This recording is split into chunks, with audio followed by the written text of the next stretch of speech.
Hello, and thanks for listening to the very first Slightly SideTracked podcast. My name is Luke. I'm an attempted YouTuber and writer. I graduated from a scriptwriting degree last year, and I'm heading back in September to study a master's on the same subject. I'm quite new to this sort of thing. I mean, in the past I've hosted a little podcast with a friend, which was mostly random conversations we had over Skype. I've also attempted hosting a radio show once or twice. It's something I'm pretty interested in doing, but of course it might take a little getting used to because I'm quite new to this and experienced with all that stuff. This first episode is mostly going to be an introduction to the podcast, also to my channel a bit, that sort of thing. I'm hoping to, in the future, try different sort of segments and topics to discuss. Film and television, board games, combating shyness, university life, script writing, perhaps get guests in, see what they want to say. It's going to be quite trial and error. Basically, I wanted to make this podcast to use as an outlet to ramble on about things that friends and family probably don't want me trying to talk to them about. Maybe some topics will interest you, maybe not, but feel free to listen in. I'm hoping for this to be a weekly or fortnightly thing, a way to have a more regular upload schedule to my channel. My other content can get a little sporadic at times, especially now that since graduating it's often just me making the videos. Okay, well that's the introduction out of the way. Time to move on to the first segment, which is going to be YouTube. This is something I'm really passionate about. I'm one of those people who watches at least one video online a day, usually several. Maybe a future episode could go into some of the channels I'd recommend watching. For now though, I'm going to be a little self-centered, and talk specifically about my own channel, mostly introducing it, what sort of content I tend to make, and what I hope to do with the channel in the future. I've had this channel for about 7 years now. My first video was a crudely drawn stick figure animation made on a piece of software called Pivot, I think. It's low quality, makes little sense, and uses some of YouTube provided music that doesn't quite work. Regardless, I still really like it. I remember it taking me ages to make. It was pretty much me using one ongoing project to test out different ideas and just stretching it out, just seeing what I could actually get up to on the software. As with most stick figure films out there, it was just one big fight, ending with a cop-out ending of the main stick guy being suddenly killed at the end by a tiny stick man with a knife that he pulled out of nowhere. Despite that, I somehow turned it into a trilogy. Stickman Survival 2 involved a bunch of video game references like Pac-Man and Tetris, ending in the main guy jumping into a box that was actually a portal that takes him to a third video where he's falling through the sky. Alongside videos like that, I was using a game called The Movies by Lionhead. It's a really good game, and basically you could sort of put scenes together and make your own movies. I mean, you were limited to what you could do, but it was still quite fun.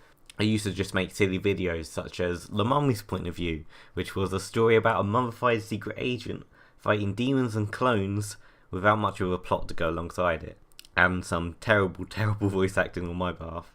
It even had 2 sequels, but they, among a few other The Movie productions, have been deleted and sort of wiped from memory. I don't think I even realised I wanted to be a writer back then, so that's my excuse for the quality at least. Up until university, the channel just became a place to upload animations I had made for school for an IT course, such as a Soap Suds advert, which was a advert I had to make for a washing up liquid, which included this weird superhero washing up box that proceeded to shove people into washing machines. It was a little weird. Once I reached university, I got the chance to make my first short film with a bunch of really talented people bringing it to life, especially the editing. I had a great guy for that. It was a time travel film where we were not allowed to have any dialogue at all. Plot wise, it was a bit of a mess. Although, as a time travel obsessed person, I am pretty proud to say that it sticks to its internal logic about time travel throughout.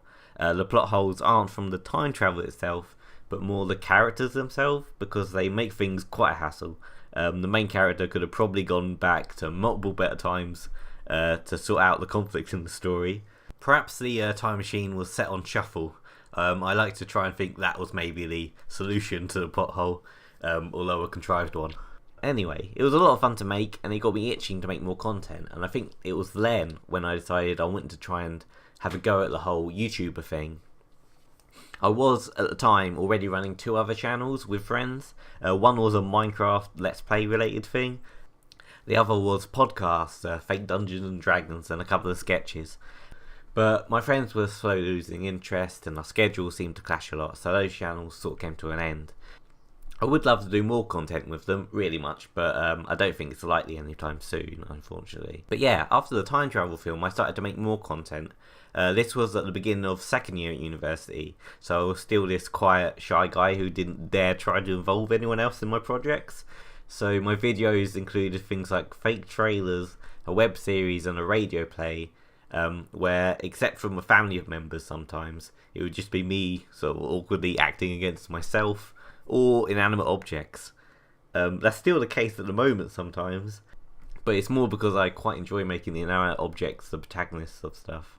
About halfway through the second year I started to make friends, and this led to getting people who could act better than me into my projects. It's at this point that I think I'm actually quite pleased with how some of my videos have come out. I have things such as an illogical radio play set in a jail called Joe and Jerry in Jail, sort of where logic doesn't make sense.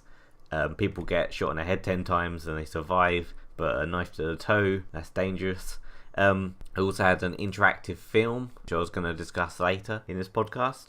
I also had an animated role-playing podcast using a book called Fiasco, which is a lot of fun. I have a 48-hour film project about a perfect bowl. There were quite a few projects I'm really pleased with, and I think the fact that I was having fun making them, having a laugh with friends that I was collaborating with, is probably why I love them so much. I still feel that my execution of projects needs a lot of work. Projects that I'm happy with on paper sometimes do not translate as well from script to screen, because I'm not really a director or anything, so it's a little difficult to work out how to best shoot things and stuff like that. I'd like to do some podcast segments looking back at past videos, perhaps seeing what worked and what didn't. Maybe that would be interesting to other filmmakers or scriptwriters, seeing what I wrote, to how it was adapted to what I was actually capable of making at the time. Just an idea anyway. Since leaving university, my channel has mostly become a one-man show, which hinders it in some ways. For example, I'm usually having to set up the camera myself, although I do get help sometimes, and then act as well, often playing two characters, so I have to keep the camera still, run over, play one role, get into a new costume, come back on the other side of the screen and sort of nod along when I think the other person was speaking. It's quite odd trying to do that, but it's pretty fun still. But yeah, this means a lot of my content is pretty static and uninteresting in terms of cinematography, and I'm also not the greatest actor, so that probably holds it back a little. But I won't let that stop me. Acting's too fun. I'm still really pleased with my videos at the moment. They're quite trial and error, since I'm not worrying about getting other people involved, and I know it's just me trying to do it. I've been writing all sorts of nonsense really, seeing what's funny, what turns out not to be.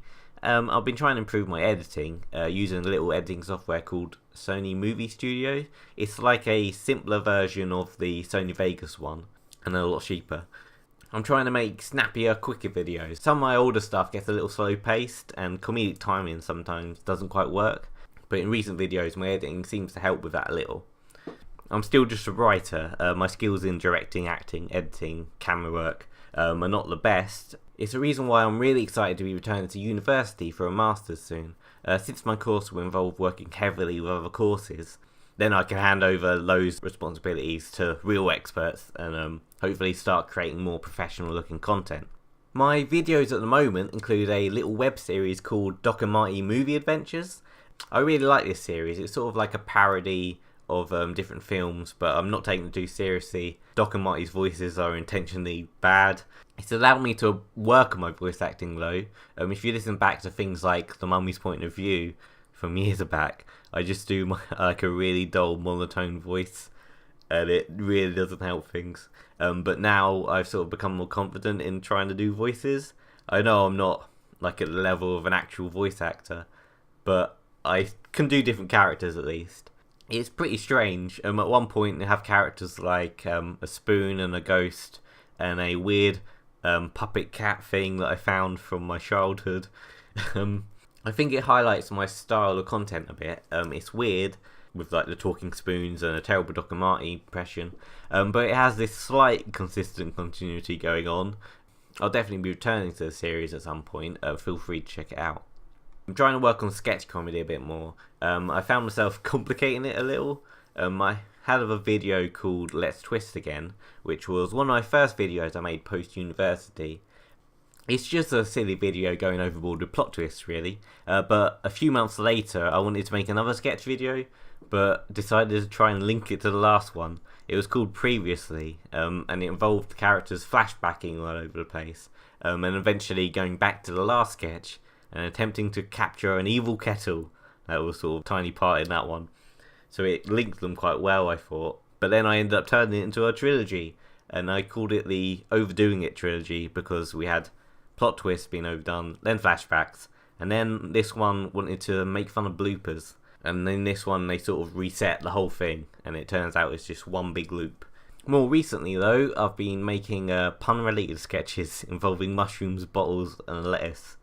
I seem to have rambled a little more than I intended to about my videos, sorry about that. But I just wanted to go into the content I've made so far. They aren't amazing, and they're very low quality, but the main thing for me has always been having fun producing them. And it's good to have stuff out there. As a scriptwriter, I think it's good to try and get your stuff made, even if it is not the best quality like mine, because people are, I think, more interested in watching maybe a show reel than just reading a big old script. So that's all my reason for wanting to keep making videos. The main problem I have at the moment with my channel is that it usually takes a month or so between releases. I'll try and improve on that. Hopefully at university I'll be able to grab more talented people to help me out. I'd love to do more collaboration projects with people. I haven't done that much of that, and I feel like I missed out not being able to. So that was a rundown of what I've created so far. My plans for the future for the channel are a little up in the air. I'm not entirely sure what I should try and do. I have ideas for future videos, one-off ideas, a few web series, perhaps trying to do some more 40-hour film challenges. One series idea I have, I'm quite curious to try out. At the moment it's going to be called Continuity Error, and it's basically going to be a continuation of something I did in my third year for my university dissertation. Whereas most people did these complicated, sophisticated dissertations on like serious topics and theories, I somehow managed to get myself this creative project where I explored making interactive films, trying to make them more interactive. It was a lot of fun, really. It was quite interesting, and I spent most of my essays at university sort of looking into this sort of thing, and this was sort of like the final piece to sort of look into it. You've probably played a bunch of interactive content before, things like Choose Your Own Adventure books, or perhaps the Walking Dead Telltale game. That's a really good example.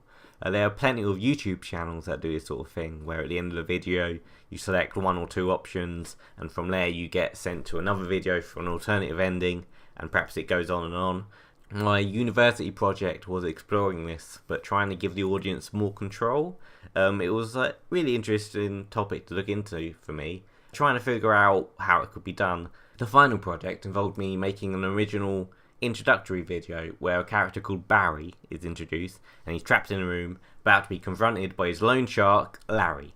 The idea to make it more interactive was to ask individual people what they would like the main character to do next. So instead of them having choices pre-made for them to select from, they specifically wrote down exactly what they wanted them to do. One person said that he should just lock himself in there and wait for years and then sneak past him. Another person said that he should just try and reason with him. A third person said that his sister should come and help him. It was interesting seeing what people came up with when faced that question. I then went away and created these alternative endings based on what they told me.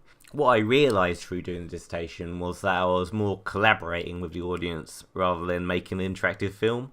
Since it wasn't like an instant choice, like other interactive fiction, they had to wait a week or so before I finished the project and sort of showed it to them. But despite that, the actual project was pretty fun to make, and I wanted to try and do an extended version of that. So the idea of continuity error is this. I would make a first video, and then ask a similar question of what should the main character do. Then I would choose a comment on the video to decide what the next part would be about.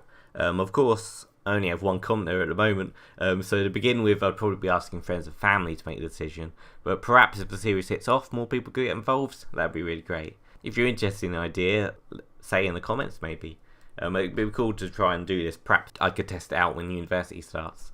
I'd also quite like to do more role-playing podcast. I've got myself the guidebook for a system called Fate Core.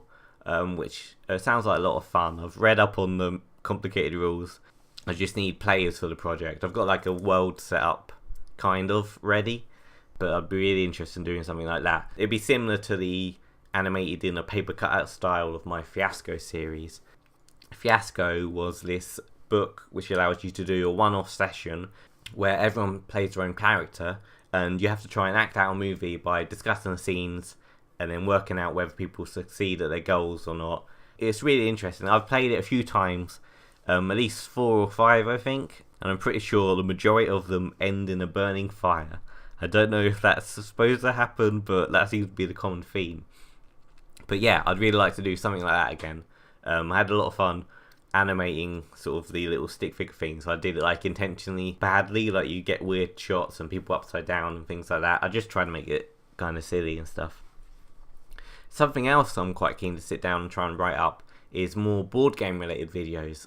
I made a silly fake how-to guide for a card game called Snake Oil, and I posted it over on Reddit in a board game subreddit, and that was kind of well received, which was a surprise. So I'm quite keen to try and make more of them. I've got ideas for a board game called Once Upon a Time. I want to do one for Avalon the Resistance, but I'm just sort of working on the ideas at the moment. So that's a bit of what projects I'm planning to work on in the future. Hopefully some of them will come to life in the upcoming months. I also wanted to talk about what I try and do to sort of publicise the channel, sort of getting it out there. I guess they're sort of like maybe my tips and ideas on how to advertise your own content. I know it's a little silly for someone who doesn't really have a following or anyone to be sort of trying to give tips out, but I don't know, it might help people with different channels. I think the first thing that I sort of, when I became more serious about doing it, was making sure YouTube channel itself looks professional. I mean, I haven't got the nicest looking banner, but I tried to at least theme the colours the same. I filled up all the sort of extra features you could do, like you can have like links to your channel that pop up in the video, sort of little things that pop up suggesting other content you have. There's like loads of little things you can see in the sort of the settings of your channel, and sort of just make it look like a nice place. Like it was only a couple of years ago that I changed my name to Slightly Sidetracked. At first it was just Luke 15A because I was 15 at the time, and that wasn't really the most exciting channel. I'm not entirely sure where I've gone with Slightly Sidetracked. I think it's because I don't have that much linking things. It's all just a place where I post anything I make. So it'll sort of sidetracked from all these different projects. I think that was the idea anyway. But I quite like the name now. I'm sort of quite set on it. Yeah, I also think that having a presence on other websites helps quite a bit. I've made myself a Facebook page and did try out their little advertising option. You could select sort of target audiences of people you'd prefer to try and get your content to. So if you know maybe an age range or something like that that you think would prefer your content more, Facebook can focus on them. I found it kind of useful. I got at least 80 likes from it, from doing it for I think maybe a week. So it wasn't that long, and I think it was quite a reasonable price. You could set how much you wanted to spend each day, so I could keep it as cheap as I wanted. The only thing I would say is that people who like the page, I don't think ever actually checked out the content. So I don't know, you gotta weigh it up. Does more likes help in the long run, or is it better to just get likes of people actually interested? I tried it anyway. I don't know if I'd do it again, but the page is quite nice to have. Having your Facebook page, I think, is a good place to sort of post when you upload a video. You sort of just post a link onto the Facebook page, maybe sort of explain it a little. I also find it a good place to like put little silly pictures I might have took up whilst filming. Like recently for the Strawley Not video, I've got a little photo of them all lining up, all the inanimate objects, just sort of posing, ready for filming. And it's quite nice to do stuff like that. I also think having a Twitter account can help. I'm not really a fan of Twitter for certain reasons, but it's pretty useful for sharing when your content's released as well. You're doing the little hashtag things and all that. Yeah, it's just having a presence to other places. I've also joined up to Reddit, which has been pretty useful. Although you probably shouldn't just post your videos everywhere, because you will just get downvoted and people really don't appreciate it. I was quite active in a board game related subreddit, where people discuss different games and stuff like that. and I decided, what the hell, this might be my target audience for my a not so helpful guide to snake oil. So I posted a link, and it was surprisingly quite well received. So yeah, it was quite nice. I got good little feedback from them. People seemed interested in more. So yeah, it's quite nice if you find like a niche and you sort of get engaged in the group on there. It's quite useful for getting an audience that way. Another thing for Reddit is there's sort of groups that are sort of help get more views or help improve your channel. Things that I know I'm subscribed to are like NewTubers or Get More Views YouTube. People are really friendly and helpful there, and they give quite nice advice. So yeah, that's what I do to advertise at the moment. I'm going to leave it there. Thank you very much for listening. This has been sort of just introductory sort of thing, so sorry if it hasn't been that interesting. I just wanted to sort of explain my channel a bit, get that out of the way. My next podcast will be about something not related to me, maybe like a film or a TV show or something else that would be interesting to discuss. Thanks for listening, and I'll see you next time, hopefully.